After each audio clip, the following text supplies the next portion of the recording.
sharing with some slides. We'll start with the workshop that we have made some slides which I would like to share with you.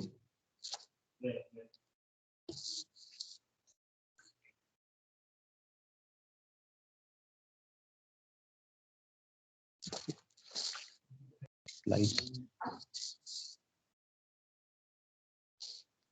Slide है आपकी Desktop.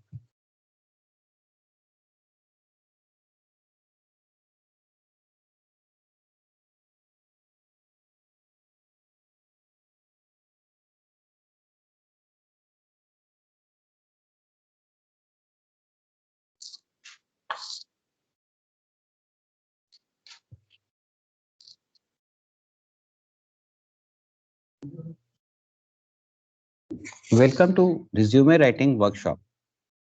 So resume, as we have already discussed, is a very important part, or rather the most important part to get an interview invite.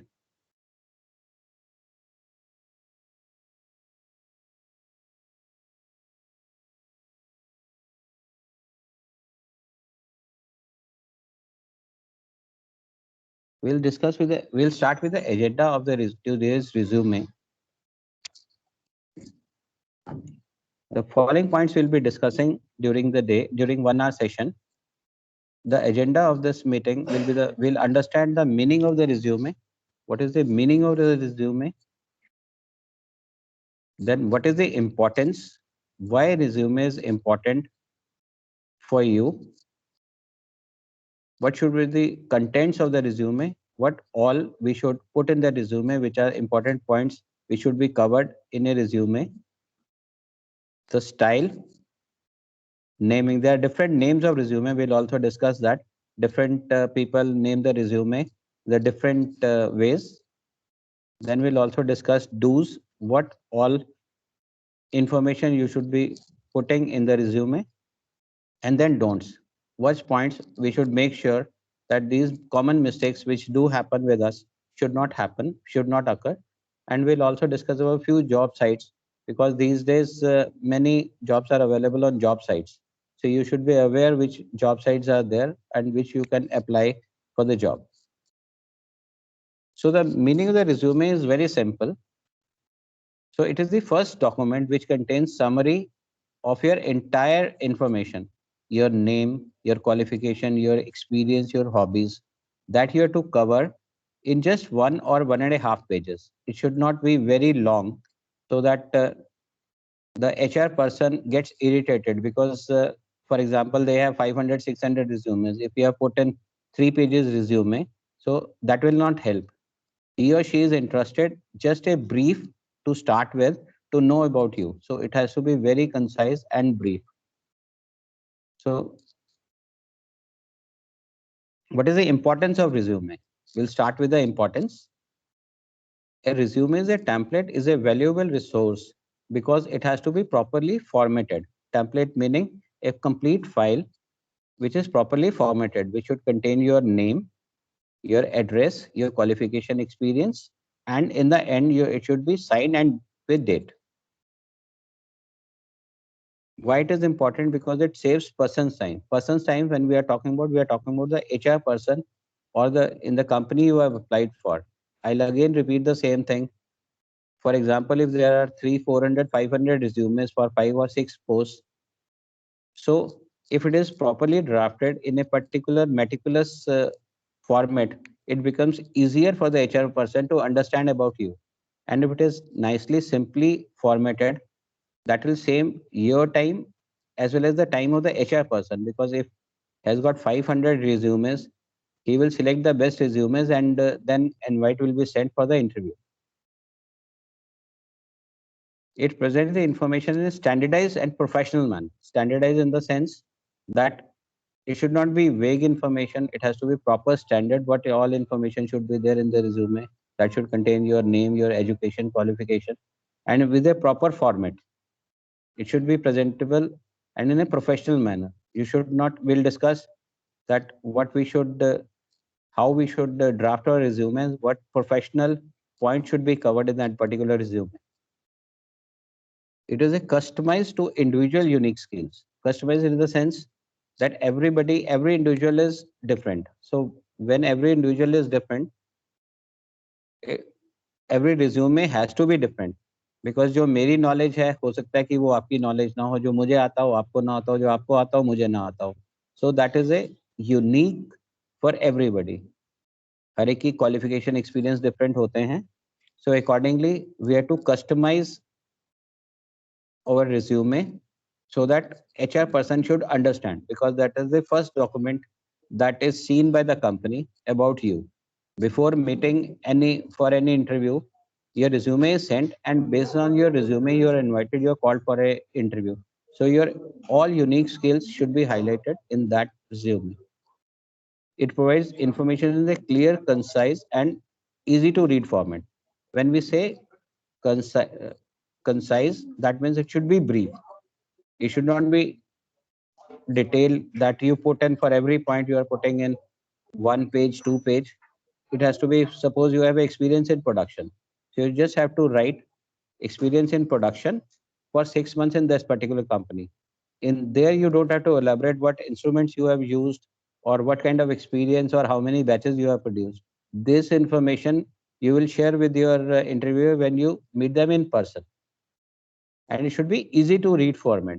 Easy to read, and then some students or especially freshers, just to highlight that they have excellent computer skills, they will put different fonts, stars at different level, which makes it difficult for the HR person to understand.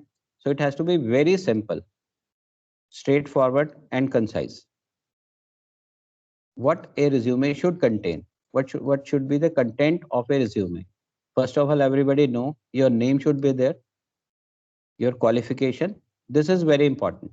Qualification, very often this happens that it is haphazardly mentioned in the resume. You always should start with the highest qualification first. For example, if you are B Farm, you have to start with B Farm, then your 12th class, then your 10th class qualification. It should not be other way around, that you start with 10, 12th and then B Farm. If you have done some higher qualification, you are M Farm, then you should start with M Farm. So this is the procedure or protocol routinely it is being used. Project details. This is again very important, especially for MPharm students. If your project details are there, project topic and its synopsis in 3 or 4 lines. It should not be more than that. And for BPharm students, if you have completed any project, you should also mention the project, and they should also carry your internship details. In which company, which hospital you have done your internship, that should also be there, just in 1 or 2 lines, or maybe just name of the hospital and in which department you have worked. Your experience should be shared in this. Very often this happens that students get confused, because I've received many resumes. I was going through them. Their students were shown their internship as their experience. Experience is generally considered when you have worked for an organization for maybe 6 months, 1 year, or 2 years. That is experience. Internship is not experience. It is experience in a way, but you have to specifically mention that you have done internship in this particular field. You cannot show your internship as your experience. Experience is when you are working, that is your experience. So there's a difference between experience and internship experience. That your personal details. Your personal details should carry your contact details, your address, your phone number, and your email ID, and your father or mother name. That's all. You don't have to give details about your parents. They are more interested in you, your candidature. They are not interested about the company is not interested about your family background. They may be interested, but first thing is job आपको करनी है, तो company आपकी information ज्यादा चाहिए होगी. आपके पापा क्या करते हैं, या आपकी मम्मी क्या करते हैं, आपके भैया भाभी क्या करते हैं. The company is not interested. So just mention your complete details. Your email and phone number must be there, because अगर आप सिलेक्ट होते हो और अगर आपका फोन नंबर गलत है या आपकी ईमेल ठीक नहीं है, तो वो आपको इंटरव्यू के लिए कॉल कैसे करेंगे. Accomplishments. Accomplishments are whatever achievements you have, whatever things you have achieved in the past, whether you have performed in some cultural event or any sports event, or academically you have done well, you have won some certificate, or in academics you have topped your class, those accomplishments must be mentioned in your resume, because that will reflect that you are how active you are. References. Everybody, I hope understands references. References are the person whom you would mention in your resume that if company wants to check your antecedents, आपके बारे में अगर company पता करना चाहती है तो उनसे वो फोन करके या मेल लिख के उनसे बात कर सकते हैं. So make sure that references are not your relatives or your parents. They should, especially for freshers, I'll suggest that at least one faculty member जिनके ऊपर आपको पूरा ट्रस्ट है, जो आपसे अच्छे से जानते हैं, एक उनका आप रेफरेंस दो with their contact details and email, and any other person in your neighborhood or in your circle who's holding a senior position, and preferably in the pharma sector only, because आप pharmacy में जाओगे तो उसी related field में अगर कोई आपको जानता है, उनका नाम, और हैविंग ए सीनियर पोजीशन, ये नहीं कि आपका एक साल सीनियर कोई है आपने उसका रेफरेंस दे दिया, तो वो एक अच्छा इंप्रेशन नहीं क्रिएट करेगा. एंड मेक श्योर कि जब आप इंटरव्यू के लिए जाते हो, योर रेफरेंसेस जिनके आपने नाम दिए हैं, they should be aware that you are appearing in this interview of this particular company.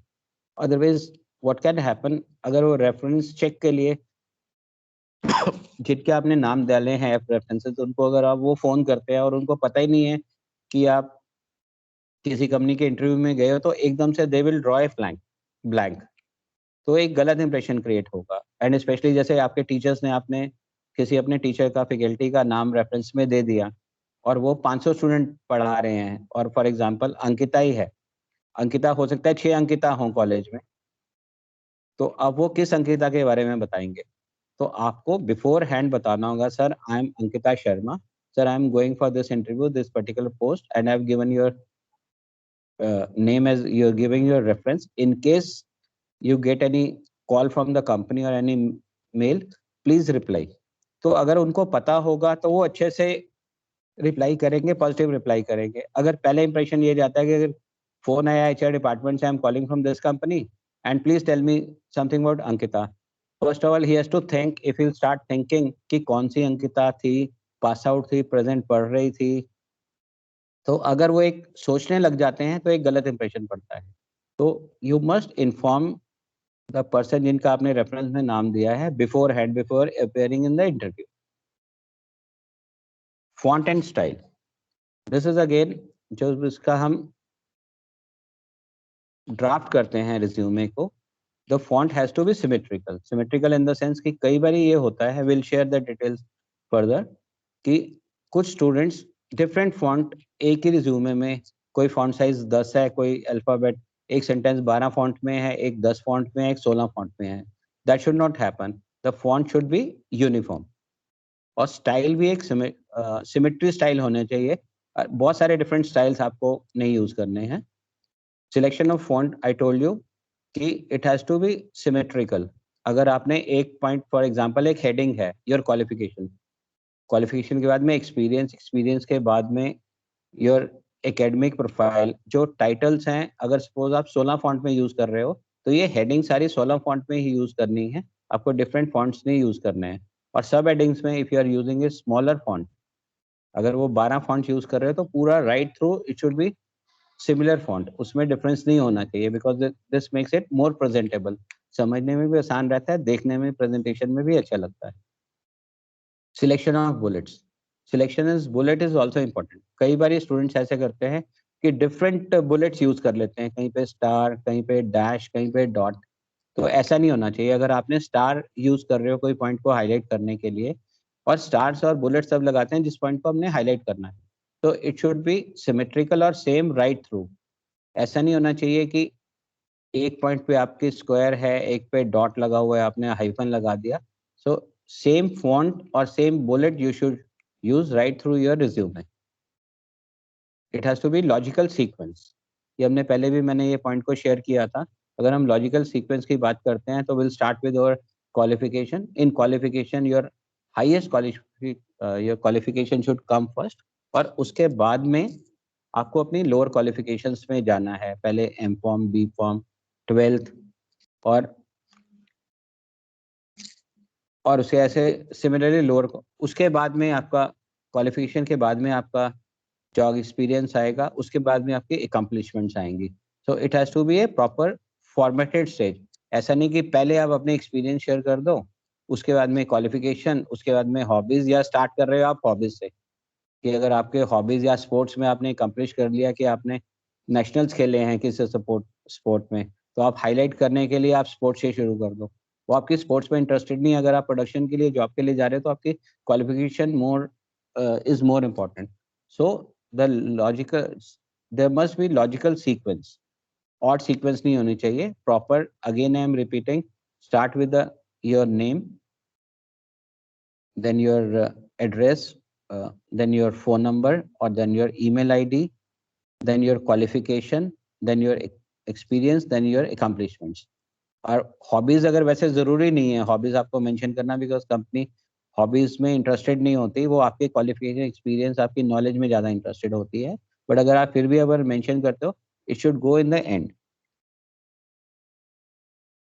File name, file name is important. अगर आप ऊपर लिख रहे हो रिज्यूमे, तो उसको साफ से आपको लिखना है, सिंपली लिखना है harmony. It should be in harmony. Harmony हमने पहले भी डिस्कस किया, हार्मनी मीनिंग कि सब कुछ हारमोनियस होना चाहिए, एक ही सिमेट्री में होना चाहिए। ऐसा नहीं होना चाहिए कि एक फॉन्ट कोई डिफरेंट है, दूसरे सेंटेंस का फॉन्ट डिफरेंट है, या एक में हम इटैलिक्स यूज कर रहे हैं, एक में रोमन यूज कर रहे हैं, एक में गॉथिक यूज कर रहे हैं। सो ऐसा नहीं होना चाहिए।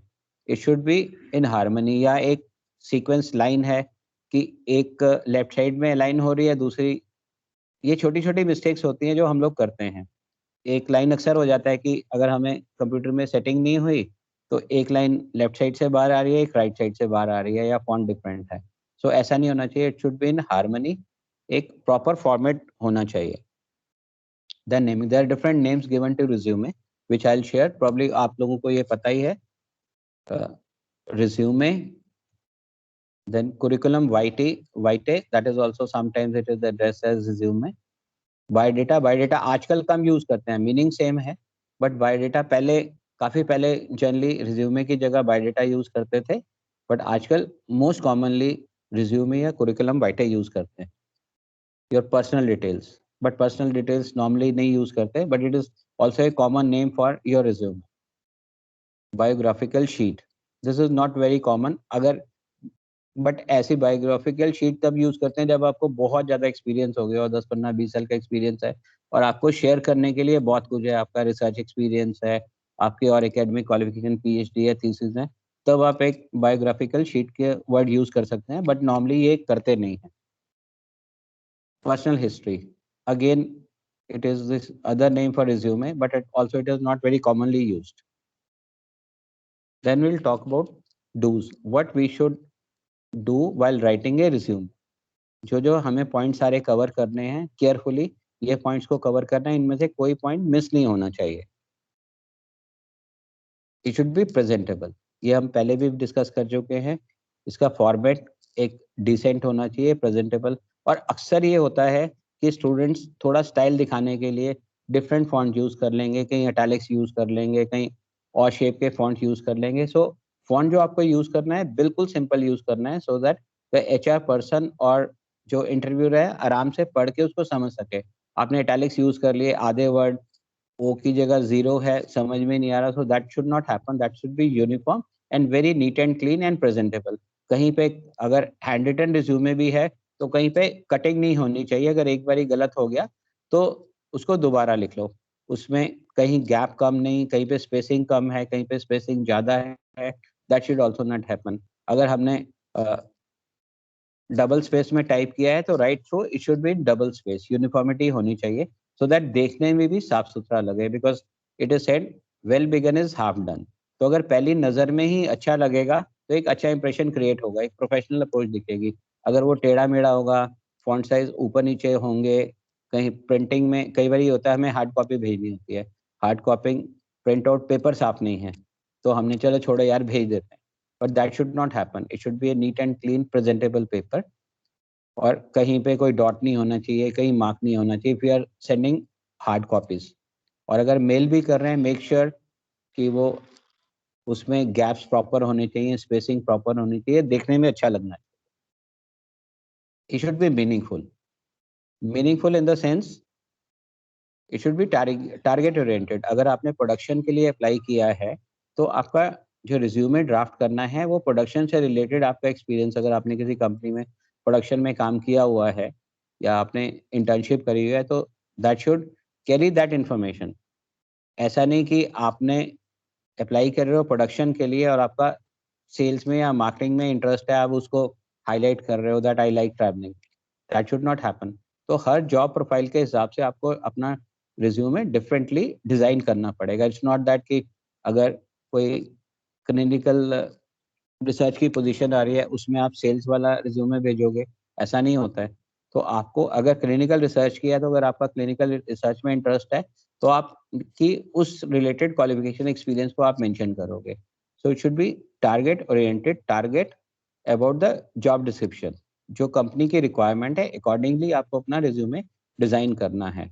अगर आप क्यूसी में क्यूए में इंटरेस्टेड हो और जॉब प्रोफाइल क्यूए क्यूसी का ही है तो उसमें आप लिखोगे that I am good in lab work, या आपने किसी कंपनी में क्यूए डिपार्टमेंट में एक्सपीरियंस लिया है तो आपको क्यूए में लिखना पड़ेगा. अगर आप किसी हॉस्पिटल में फार्मासिस्ट के लिए जॉब के लिए जा रहे हो, अगर आपने किसी हॉस्पिटल में ट्रेनिंग करी हुई है, सो यू हैव टू, अगर आपने फॉर एग्जांपल दोनों में ही ट्रेनिंग करी है, आपने प्रोडक्शन में भी करी है और आपने हॉस्पिटल में भी करी है, तो उसमें आपका पहला टारगेट क्या होगा? पहले you will mention about, you will highlight about your hospital training, because job is about hospital pharmacist, not about your production.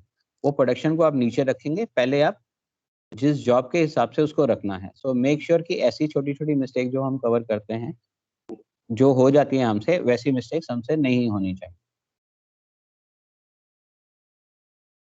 That it should B picture perfect.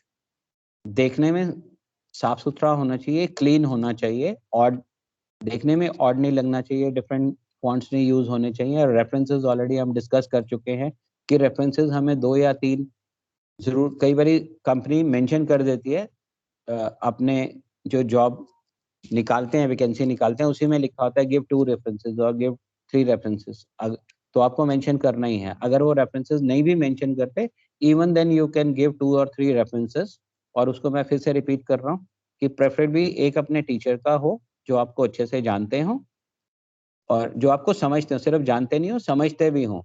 So that अगर कंपनी उनको phone करके पूछ रही है कि student आपको आपने 4 साल पढ़ाया है, कैसी नेचर है, एग्रेसिव है, प्लान्ड है, या जो भी आपके अच्छे एट्रीब्यूट्स हैं, उनके टीचर के साथ में इतनी अंडरस्टैंडिंग हो, उन्हीं का नाम दो. और लाइक आपकी फैमिली के बारे में आपको नहीं, किसी रिलेटिव का रेफरेंस नहीं डालना है, किसी ऐसे नोन आदमी का डालना है जो आपको अच्छे से जानता हो और किसी सीनियर पोजीशन पे हो.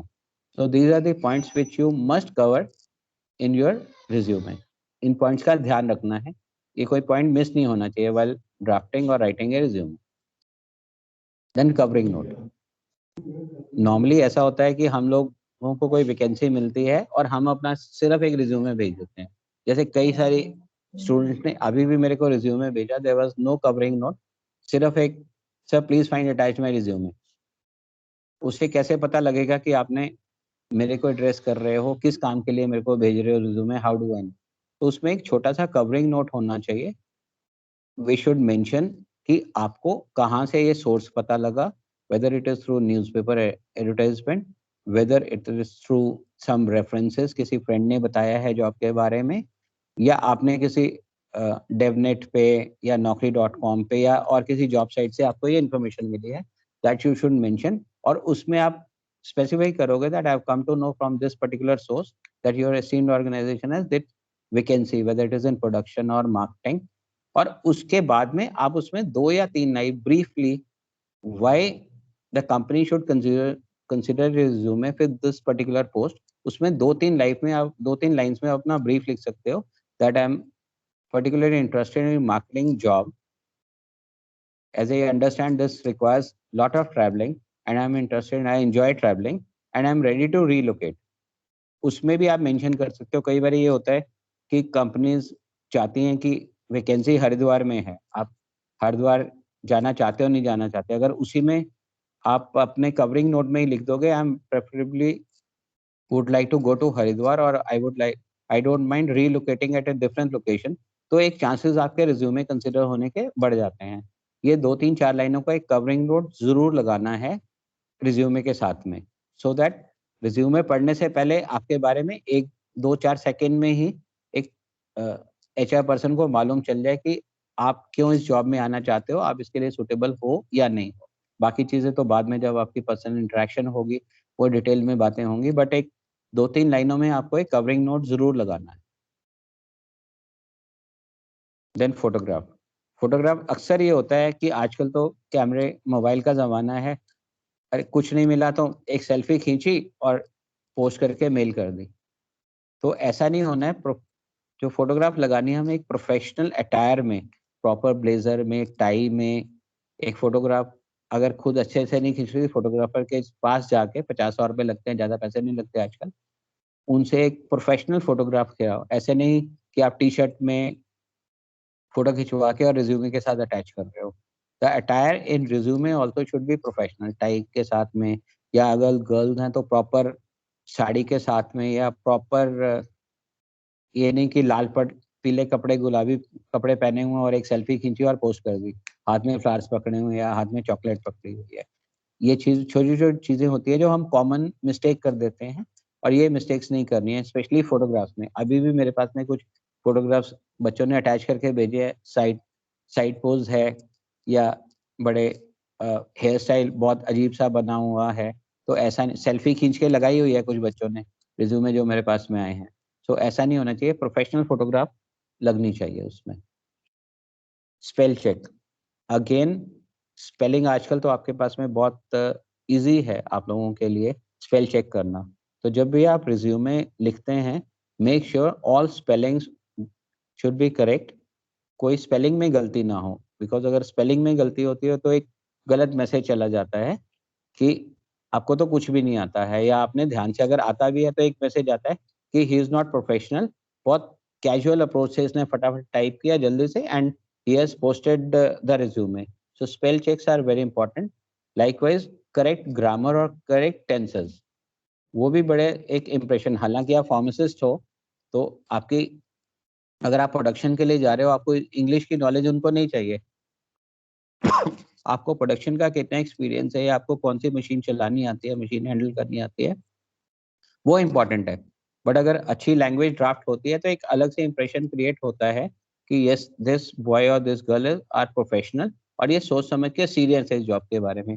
अगर ये छोटी-छोटी गलतियाँ हम कर लेते हैं, फोटोग्राफ अच्छी नहीं है, स्पेलिंग चेक प्रॉपरली नहीं हमने किए, ग्रामेटिकल एरर्स हैं, तो एक मैसेज आता है दैट दिस बॉय और girl is casual, this candidate is casual, ये इंटरेस्टेड नहीं है, बस पता लगा तो चलो डाल दो, आ जाएगा इंटरव्यू कॉल, ठीक है, नहीं तो कोई बात नहीं।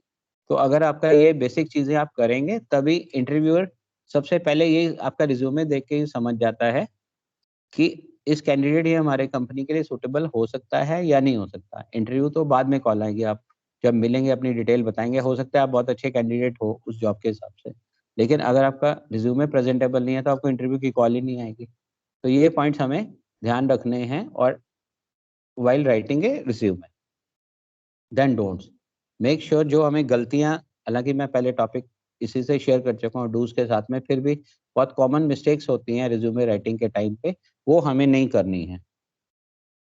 ऑब्जेक्टिव, हमेशा कभी भी ऑब्जेक्टिव हम लिखते हैं, बहुत एम्बिशियस ऑब्जेक्टिव लिख देते हैं, ambitious statements that in 5 years I will become a general manager of the company. आप अभी जॉब स्टार्ट कर रहे हो, 5 साल में आप जनरल मैनेजर कैसे बन सकते हो?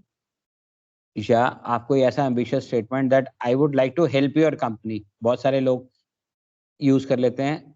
आपको तो अभी जॉब चाहिए, आप कंपनी को कैसे हेल्प करोगे? हाँ, कंपनी में चले जाओ, कंपनी में अच्छी परफॉर्मेंस दोगे, हो सकता है आप रिजल्ट दे पाओ, बट ऐसे एम्बिशियस स्टेटमेंट या ऐसे ऑब्जेक्टिव्स नहीं देने हैं।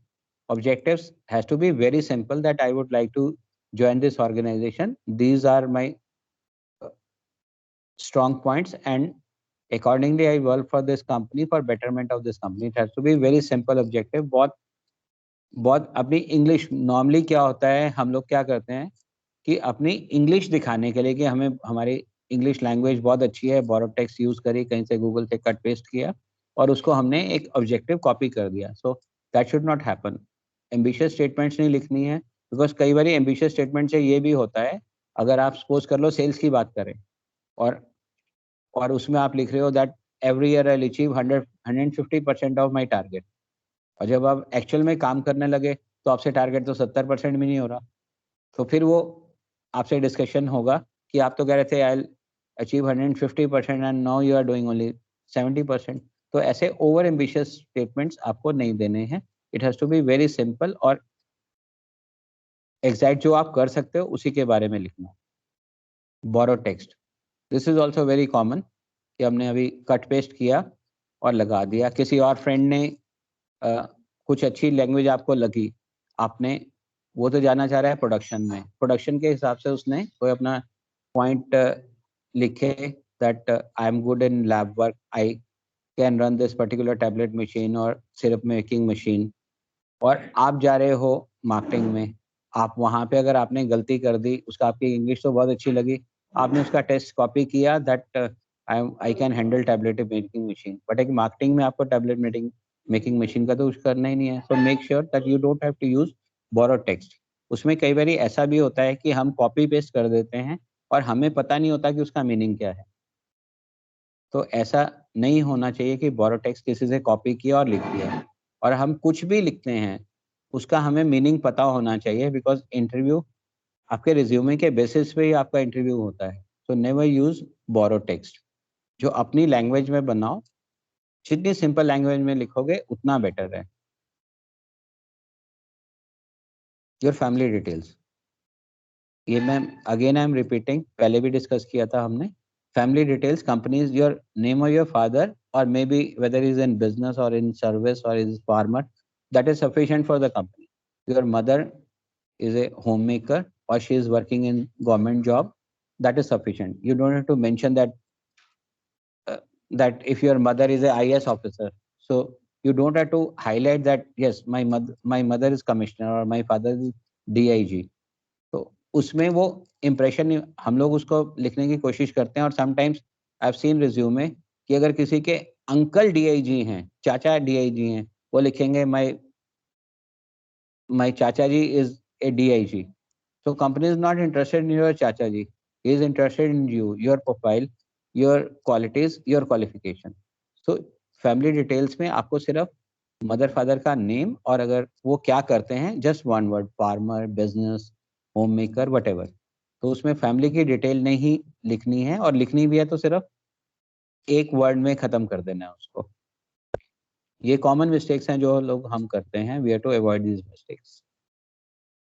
टाइटल, बहुत सारे लोग अपने नाम के आगे मिस्टर नीलम या मिस्टर हीरूभाई अंबानी, हम अपने आप को मिस्टर या मिस लगा के एड्रेस नहीं करते हैं। तो अक्सर ये मिस्टेक, अगर मेरा नाम राजीव मल्होत्रा है, मैं अपने नाम के आगे मिस्टर राजीव मल्होत्रा नहीं लगाऊंगा। कोई दूसरा मेरे को एड्रेस करेगा, mister Rajiv Malhotra is fine, but मैं अपनी तरफ से मिस्टर या मिस लगा के उसको एड्रेस नहीं करूंगा। ऐसा आपको अपने नाम के आगे नहीं लिखना है, मिस्टर हिमांशु नहीं लिखना है, आपको सिर्फ हिमांशु लिखना है।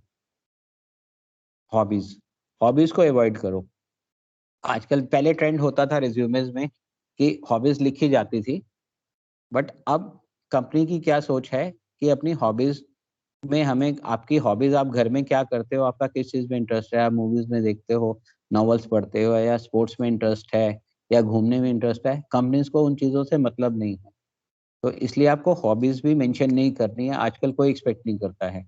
हाँ, इंटरव्यू के टाइम में अगर डिस्कशन होता है then you can definitely share, but अपने रिज्यूमे में don't share your hobbies. Abbreviations, abbreviations कभी भी हमें नहीं लगानी।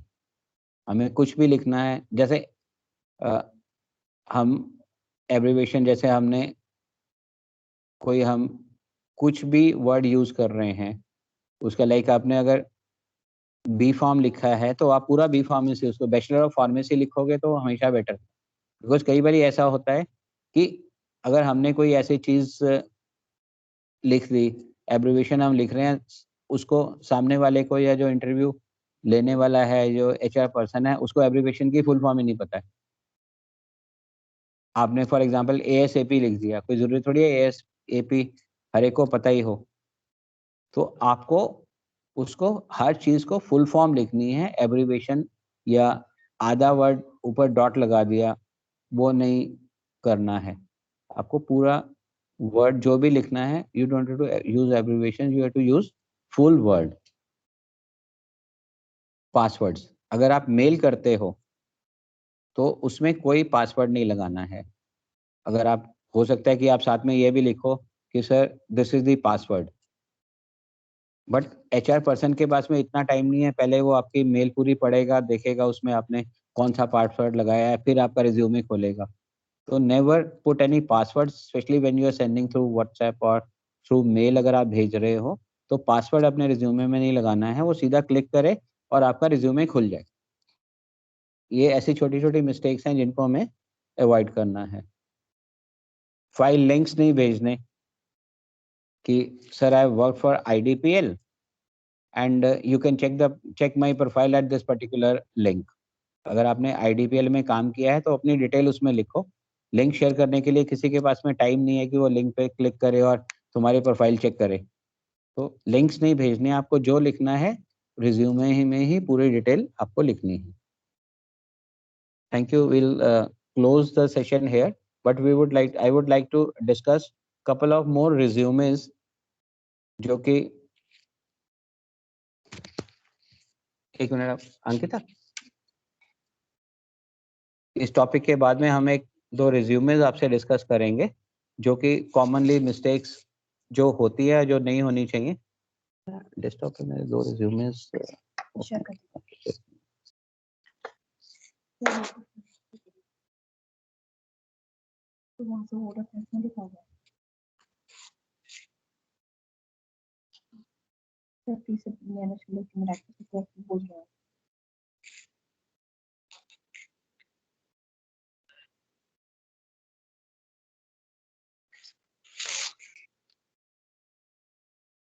Okay sir. सर कहाँ पे?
So we'll discuss that what are the common, which is the best way of writing a simple resume. First, we have to give the title as curriculum vitae और resume।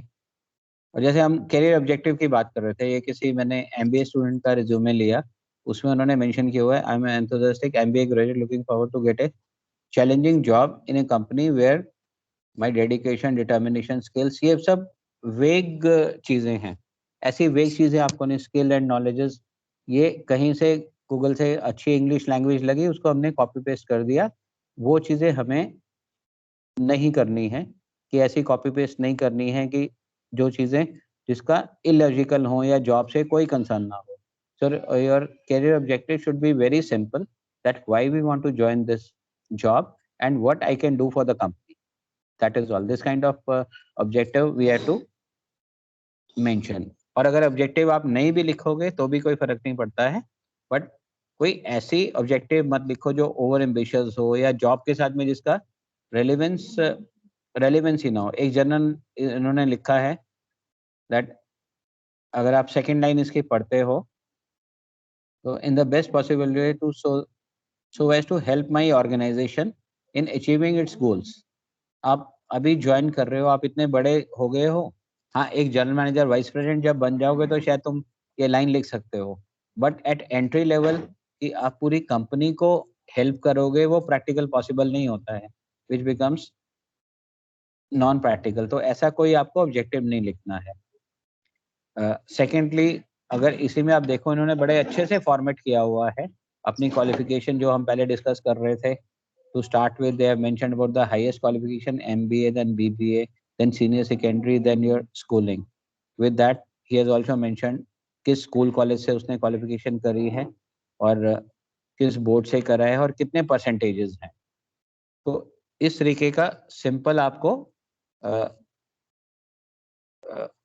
बनाना है। और उसके बाद में फिर summer internship के बारे में हम लिख रहे हैं, कहाँ हमने समर इंटर्नशिप करी है, वो कंपनी का नाम, कौन सा प्रोजेक्ट किया है, कहाँ पे प्रोजेक्ट किया है, तो ये सब चीज़ें हमें, और किस पीरियड से किस पीरियड तक हमने। और जब हम इंटरव्यू में जाएंगे तो सारे हम डॉक्यूमेंट्स अपने कैरी करेंगे। अगर आपने इंटर्नशिप किया है तो उसका आपके पास में सर्टिफिकेट भी होगा, तो आपको वो सर्टिफिकेट साथ में कैरी करने होंगे at the time of going for an personal interview. और अगर आप उसके लेफ्ट साइड में देखो तो उन्होंने सिंपली लिखा हुआ है फोन नंबर, उसके बाद में email ID, father name, mother name and address. ये चीजें आपको इतना ही मेंशन करना है। उसके बाद में पर्सनल डिटेल्स में आप मेंशन कर रहे हो areas of interest, voluntary work, community service, hobbies, ये चीजें आप अवॉइड करो। ये जो रेड मार्क किया है ये पॉइंट्स आपको नहीं मेंशन करना है अपने रिज्यूमे में। एक ऐसा ही साफ सुथरा नीट एंड क्लीन रिज्यूमे आप इसमें नोटिस करो तो फॉन्ट साइज सेम है, प्रॉपर्ली ड्राफ्टेड है, एक ही नजर से पता लग रहा है MBA BBA इस स्कूल से किया है, इस कॉलेज से किया है, इतने परसेंटेज मार्क्स हैं, तो एक सेकेंड में पूरी प्रोफाइल हमें मालूम चल गई। तो इस तरह का आपको अपना रिज्यूमे ड्राफ्ट करना है ताकि जो इंटरव्यूअर है उसको एक सेकेंड में समझ में आ जाए कि आप क्या करना चाहते हो या क्या कहना चाहते हो। इससे ज्यादा हमें रिज्यूमे में मेंशन नहीं करना है। एंड सेकेंडली मेक श्योर कि बहुत लंबा रिज्यूमे 2-3 पेज का ना हो, प्रेफरेबली एक ही पेज का रिज्यूमे इज क्वाइट सफिशिएंट। एक ही पेज में आराम से देख के मालूम चल जाता है कि आपने क्या किया हुआ है, आपका क्या एक्सपीरियंस है, whether you are suitable for this particular job और you are not suitable for this particular job. With this I end my presentation. और किसी भी स्टूडेंट को अगर कभी भी कोई हेल्प चाहिए हो so you can always come to my office or you can even give me a phone call and you can get in touch with me so that I can help you in redrafting your resume। और आपकी jobs के लिए आगे कैसे कैसे मैं help कर सकता हूँ आपको ज़रूर करूँगा।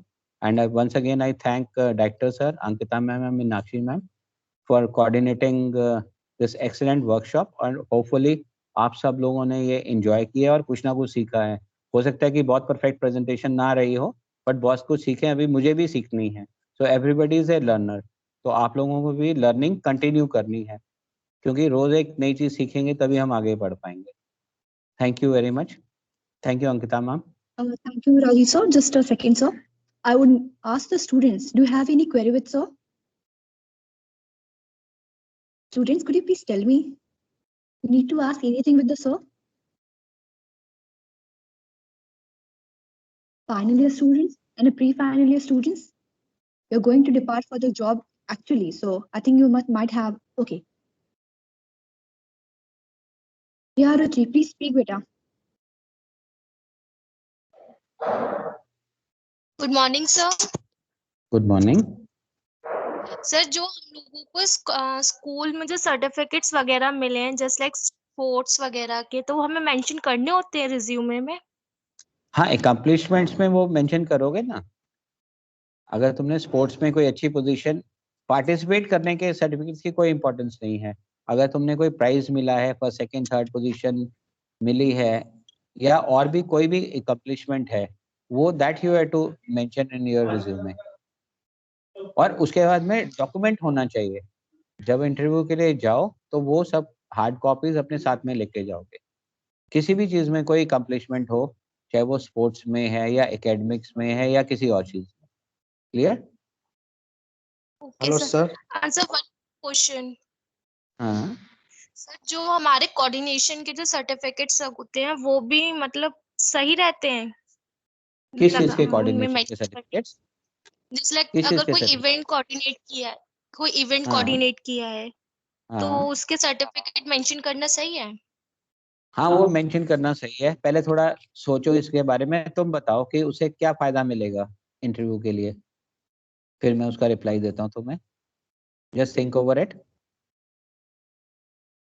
सर अगर जैसे हम लोग ऑफिस में कोई टीम वर्क कर रहे हैं तो उसमें कोऑर्डिनेशन के लिए शायद इम्पैक्ट अच्छा पड़े।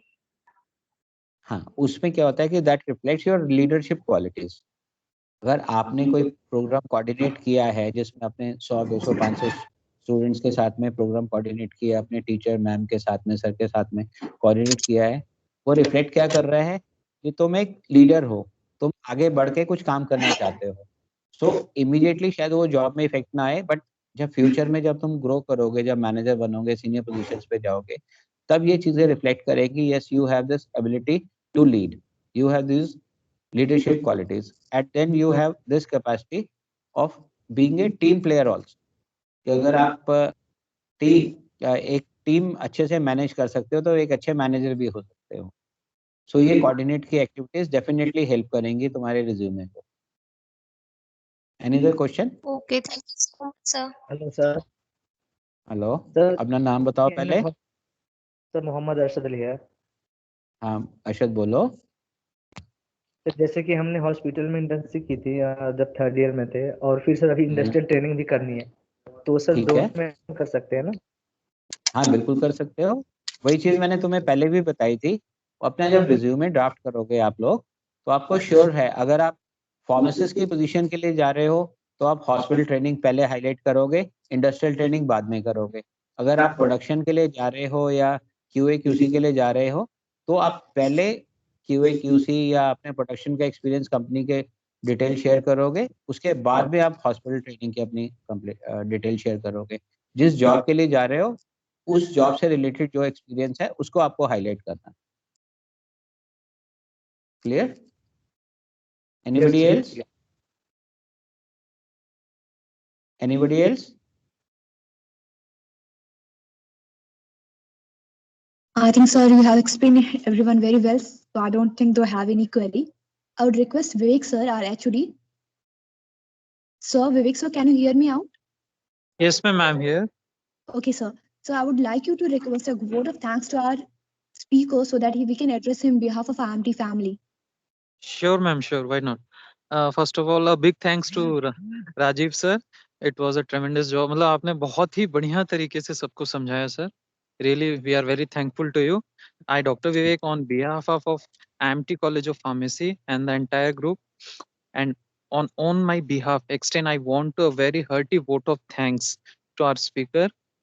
Sir, for your thank you, sir, for your very admirable presentation and making this webinar interesting and meaningful.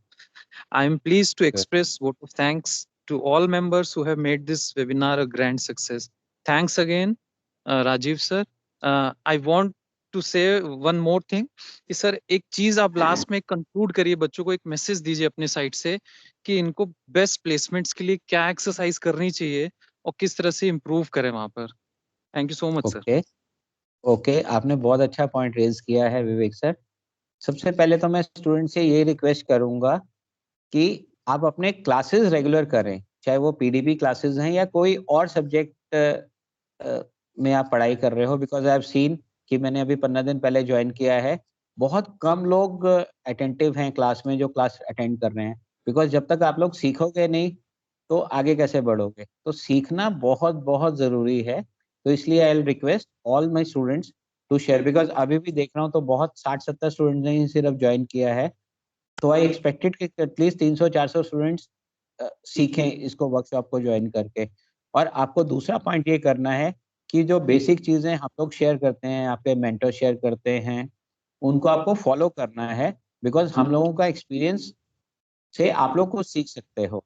अभी आपकी एज छोटी है तो आपको मैं रिक्वेस्ट करूंगा, जो टीचर्स आपको गाइड करते हैं, जो मेंटर्स गाइड करते हैं, उसको फॉलो करो, और उसकी वजह से आप आपकी लाइफ में सिर्फ जॉब के लिए नहीं, आगे पूरी अपनी लाइफ में ग्रो कर पाओगे। तो again once again request, regular classes attend करो, और कोई हेल्प है, बिकॉज फैकल्टी हमारे बहुत मेहनत करते हैं, कभी भी आपको कोई भी प्रॉब्लम है, क्लास में भी अगर आप कोई हेल्प चाहिए होगी, और we are there to help. Make sure that you have particular target कि हमें लाइफ में ये achieve, then you will be able to succeed not only in one interview but your entire life.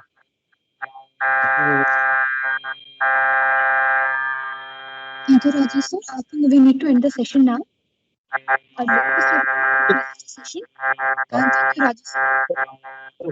Third, from my side, the president of IIC So just a college. second. Yeah, Sansari, yeah. Could you please speak it again? What you're saying? I would like on this session. This is wonderful session what we had, and especially for the students, young students, whether it is the B.Pharm students or M.Pharm students. Resume building is one of an art. So this session definitely helped all our students to prepare their own resume.